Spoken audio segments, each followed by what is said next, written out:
कुछ कमरे सिर्फ 4 दीवारों से नहीं बनते, कुछ कमरों में सांसें होती हैं। ये कहानी है एक ऐसे कमरे की जो दिन में खामोश रहता है, लेकिन रात होते ही जैसे जिंदा हो जाता है।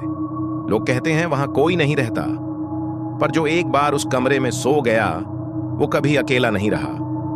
अगर तुम्हें लगता है कि भूत सिर्फ कहानियों में होते हैं, तो ये कहानी मत सुनना, क्योंकि ये कमरा सांस लेता है।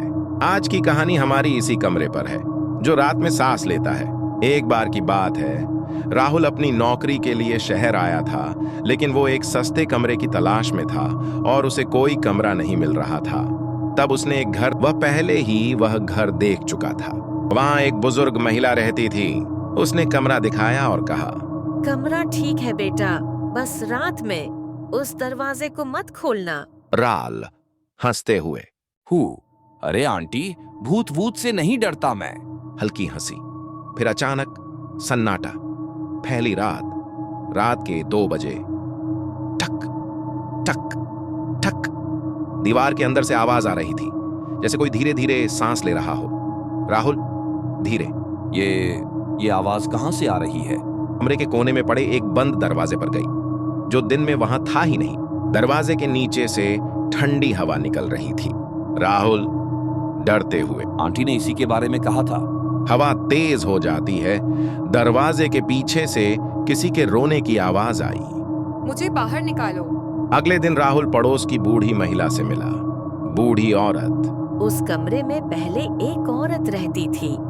हर रात उसी कमरे में बंद रहती और एक दिन वो कभी बाहर नहीं आई।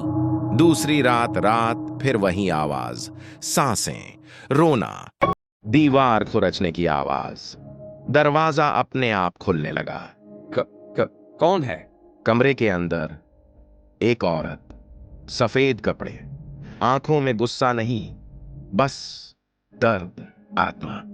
मैं यहाँ बंद कर दी गई थी, जिंदा, और अब मेरी आवाज दीवारों में कैद है।